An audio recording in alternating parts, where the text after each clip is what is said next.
봉독하겠습니다. 여호와여, 다윗을 위하여 그의 모든 겸손을 기억하소서. 그가 여호와께 맹세하며 야곱의 전능자에게 서원하기를 내가 내 장막집에 들어가지 아니하며 내 침상에 오르지 아니하고 내 눈으로 잠들게 하지 아니하며 내 눈꺼풀로 졸게 하지 아니하기를 여호와의 처소 곧 야곱의 전능자의 성막을 발견하기까지 하리라 하였나이다. 우리가 그것이 에브라에 있다함을 들었더니 나무 밭에서 찾았도다. 우리가 그의 계신 곳으로 들어가서 그의 발등상 앞에서 엎드려 예배하리로다. 여호와여, 일어나사 주의 권능의 궤와 함께 평안한 곳으로 들어가소서. 주의 제사장들은 의를 옷 입고 주의 성도들은 즐거이 외칠지어다. 주의 종 다윗을 위하여 주의 기름 부음 받은 자의 얼굴을 외면하지 마옵소서. 여호와께서 다윗에게 성실히 맹세하셨으니 변하지 아니하실지라 이르시기를 내 몸의 소생을 내 왕위에 둘지라. 내 자손이 내 언약과 그들에게 교훈하는 내 증거를 지킬진대 그들의 후손도 영원히 내 왕위에 앉으리라 하셨도다. 여호와께서 시온을 택하시고 자기 거처를 삼고자 하여 이르시기를 이는 내가 영원히 쉴 곳이라. 내가 여기 거주할 것은 이를 원하였음이로다. 내가 이 성의 식료품에 풍족히 복을 주고 떡으로 그 빈민을 만족하게 하리로다. 내가 그 제사장들에게 구원을 옷 입히리니 그 성도들은 즐거이 외치리로다. 내가 거기서 다윗에게 뿔이 나게 할 것이라. 내가 내 기름 부음 받은 자를 위하여 등을 준비하였도다. 내가 그의 원수에게는 수치를 옷 입히고 그에게는 왕관이 빛나게 하리라 하셨도다. 형제가 연합하여 동거함이 어찌 그리 선하고 아름다운고 머리에 있는 보배로운 기름이 수염 곧 아론의 수염에 흘러서 그 옷깃까지 내림 같고 헐몬에 있으리 시온의 산들에 내림 같도다. 거기서 여호와께서 복을 명하셨나니 곧 영생이로다. 밤에 여호와의 집에 섰는 여호와의 모든 종들아, 여호와를 송축하라. 성소를 향하여 너의 손을 들고 여호와를 송축하라. 천지를 지으신 여호와께서 시온에서 내게 복을 주실지어다.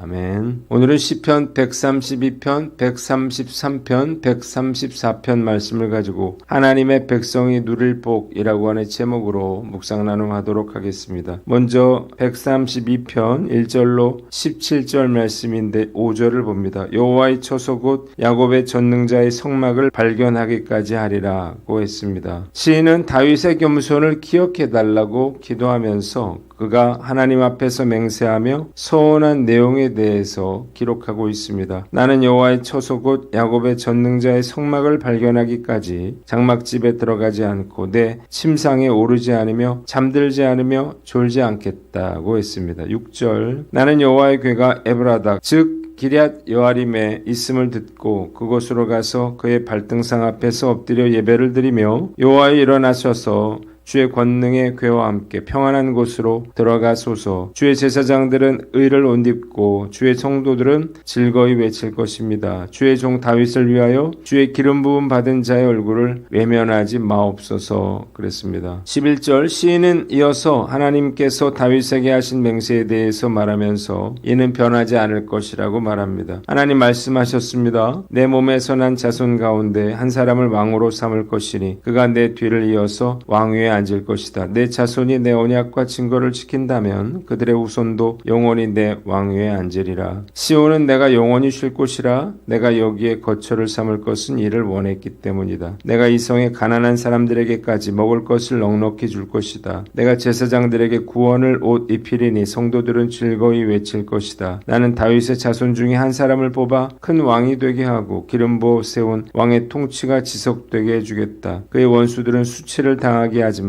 그에게는 왕관이 빛나게 하리라 말씀하셨습니다. 본문이 우리에게 주는 교훈이 있는데 첫째로 하나님을 향한 열정을 회복하라는 것입니다. 말씀을 묵상하면서 하나님을 향한 다윗의 열정이 얼마나 대단한 것이었는가를 다시 한번 깨닫게 됩니다. 다윗은 법궤가 머물 장소가 없는 것에 대해서 마음 아파하면서 주님께서 거하실 장막을 마련할 때까지는 자신도 집에 들어가지 아니하고 침상에 오르지 않고 잠들지 않으며 졸지 않겠다고 말합니다. 또한 법궤가 기럇 여아림에 있음을 듣고 그곳으로 가서 엎드려 예배를 드리면서 여호와 일어나셔서 주의 권능의 궤와 함께 평안한 곳으로 들어가소서라고 기도했습니다. 이후 법궤가 예루살렘 성으로 들어올 때는요, 너무 좋아서 덩실덩실 춤을 추다가 바지가 내려간 줄도 몰랐습니다. 하나님께서 왜 그토록 다윗을 사랑하셨는지 충분히 이해할 수 있죠. 더 놀라운 사실은요, 이런 그의 마음이 끝까지 변질되지 않았다는 것입니다. 진짜와 가짜를 구분하기가 어려운 세상이에요. 위조지폐뿐만 아니라 명품도 가짜가 판을 치고 있습니다. 그만큼 가짜가 진짜만큼 잘 만들어졌습니다. 그러나 분명한 것은요, 가짜가 진짜가 될 수는 없다는 것입니다. 가짜가 진짜처럼 보여도요, 두 개를 같이 두고 보면요, 다른 것이 보이는 거예요. 과연 나는 어떤가 생각해 봤습니다. 매일 말씀을 전하며 사는 목사이지만 다윗의 이런 열정 앞에서는 참 부끄럽기만 합니다.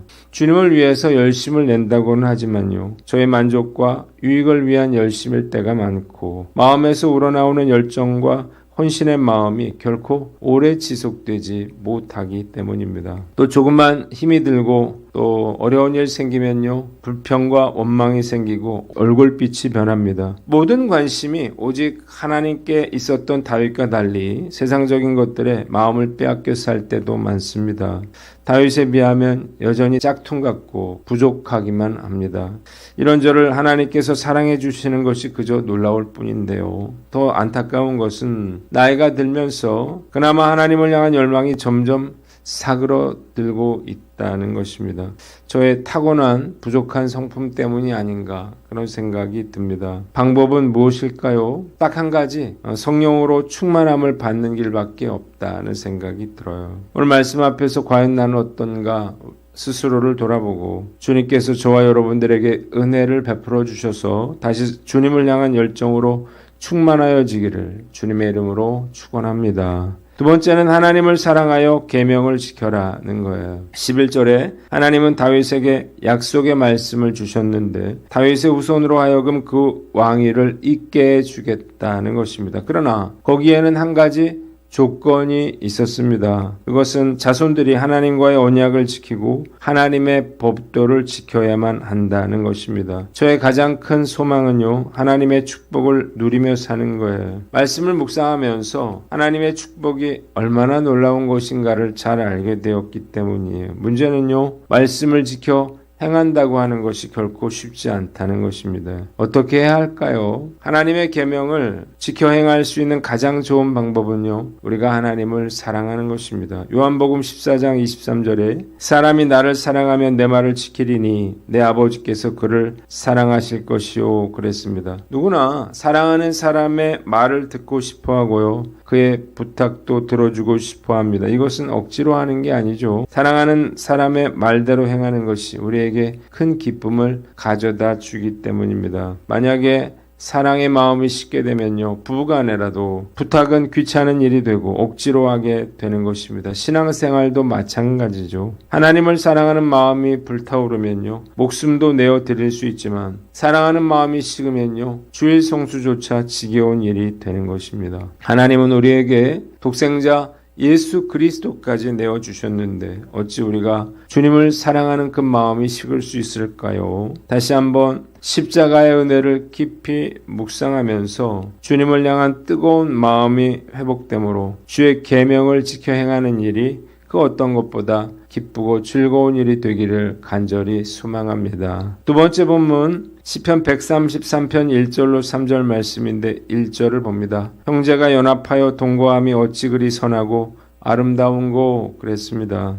시인은 형제가 연합하여 동거함이 어찌 그리 선하고 아름다운지 아론 대제사장의 머리 위로 보배로운 기름이 수염을 타고 흘러 옷깃까지 흘러내림 같고 홀몬에 있으리 시온산의 내림과 같다고 말합니다. 주께서 그곳에 복을 약속하셨으니 그 복은 곧 영생이라는 거예요. 본문이 우리에게 주는 교훈이 있는데 하나됨을 이루라는 것입니다. 시인이 형제가 연합하여 동거하는 모습을요, 대제사장의 머리에 기름 붓는 것과 홀몬에 이슬이 시온산에 내리는 것에 비유한 이유가 무엇인가? 형제가 연합하고 동거함이 마치 대제사장 아론의 임직식 때 내리는 기름처럼 보배롭고 존귀하며 물이 부족한 팔레스타인 지역에서 홀몬산의 이슬이 시온산에 내리는 것처럼 풍성하다라고 하는 것을 표현하려는 것입니다. 또한 이스라엘 공동체가 온전히 연합된 모습은 성령으로 말미암아 한 교회 공동체를 이룬 성도들의 모습을 의미하는 것입니다. 하나됨을 이룬다고 하는 것 너무나 큰 축복이죠. 특별히 가정이 하나 되는 것 정말 감사한 일이에요. 진정한 만족과 평안과 행복을 누릴 수가 있기 때문입니다. 제가 인생을 살아오면서 정말 감사하는 것은 우리 가정이 주 안에서 하나 될 수 있었다는 건데요. 목회가 힘들고 경제적으로도 늘 어려웠지만 평생 서로 사랑하며 살아왔는데 이것이 하나님이 저에게 주신 축복 중에 가장 큰 축복이라고 생각합니다. 교회가 하나 되는 것 정말 중요하죠. 하나 되지 못한 교회는요, 아무리 커도 아무 일도 할 수 없기 때문이에요.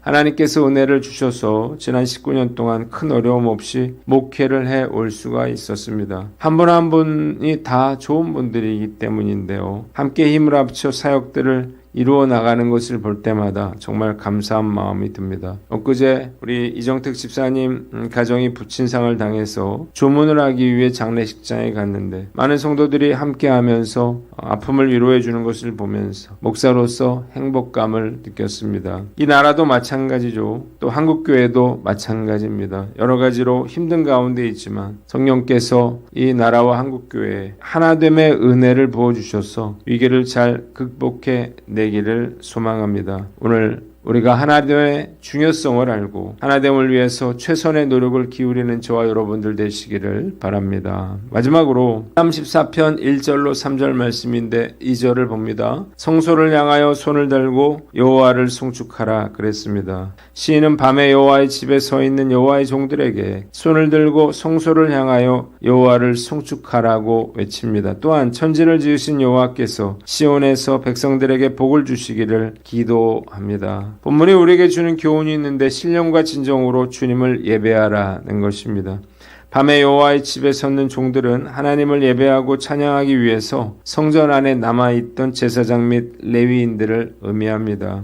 시인은 이들에게 손을 들고 사랑과 감사의 마음으로 하나님을 송축하고 신령과 진정으로 하나님을 경배하고 찬양하라고 외칩니다. 하나님께서 시온산에 임재하시기 때문이고 하나님께서 그의 백성들에게 복을 주실 것이기 때문이에요. 제가 가장 행복하다고 느낄 때는 예배를 드릴 때입니다. 저는 설교를 하기는 하지만 제 자신이 예배자임을 결코 잊지 않습니다. 그래서 부목사님이나 전도사님이 설교를 하셔도 늘 예배당 앞자리에 앉아서 예배를 드려요. 특히 찬양 인도자가 나와서 찬양을 인도할 때는요, 제가 설교자라는 생각조차 잊어버릴 때가 많습니다. 설교는 하지 않고 그냥 이렇게 하나님을 찬양하며 경배만 하면 좋겠다고 생각했을 때가 한두 번이 아니었는데요. 이것은 결코 그냥 하는 말은 아닙니다. 종종 예배자가 아니라 마치 기능인처럼 예배를 인도하는 목회자들을 보면서 놀랄 때가 있습니다.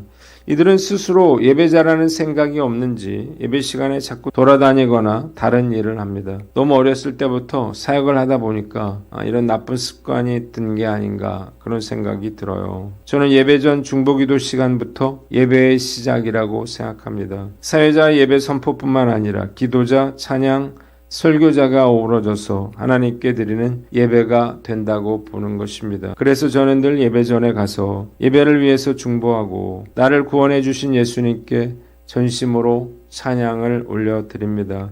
예배의 시간만큼 저를 흥분케 하고 또 황홀하게 만드는 일은 없습니다. 예배는 제가 하나님을 기쁘시게 할 수 있는 가장 좋은 방법이죠. 제가 뭘 한들 하나님께 도움이 될까요? 우리 교회 예배 하나님께서 특별한 은혜를 주심에 감사드리고 그리고 제 생명이 다하는 날까지 제 마음과 정성을 담은 예배를 하나님께 올려드릴 것을 다짐해 봅니다. 기도하겠습니다. 하나님 아버지, 우리가 하나님을 향한 열정을 회복하고 주님을 사랑함으로 계명을 지키며 하나됨을 이루고 신령과 진정으로 예배드리게 하여 주시옵소서.